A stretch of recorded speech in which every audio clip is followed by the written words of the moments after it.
নাগরিকের বাক স্বাধীনতা, ভাব এবং মত প্রকারের স্বাধীনতা দিতে হবে।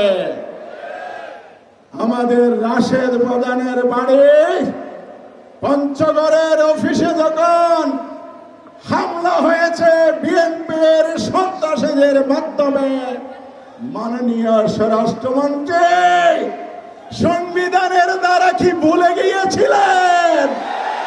কেন রাশেদ প্রধানের মত প্রকাশের স্বাধীনতার অধিকার আপনি রক্ষা করতে পারেন নাই? আমরা আন্দোলন করছি সমন্বয়ে কথা বলার, আন্দোলন করছে নিয়মতান্ত্রিক ভাবে। এই আন্দোলন কেউ কি চোখ রাঙিয়ে দমন করতে পারবে?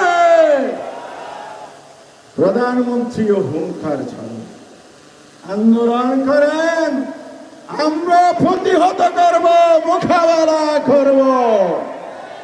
এই ভাষা হচ্ছে ফ্যাসিবাদের ভাষা, ওবায়দুল কাদের আর শেখ হাসিনার ভাষা। আমরা বিরোধী দল রাজপথের কর্মসূচি দিতাম, ওনারা গুলিস্তানে পাল্টা কর্মসূচি দিতেন। জনগণ যখন রাজপথে আসত, ওনারা আর মোকাবেলা করার সুযোগ পেতেন না বা সাহস করতেন না।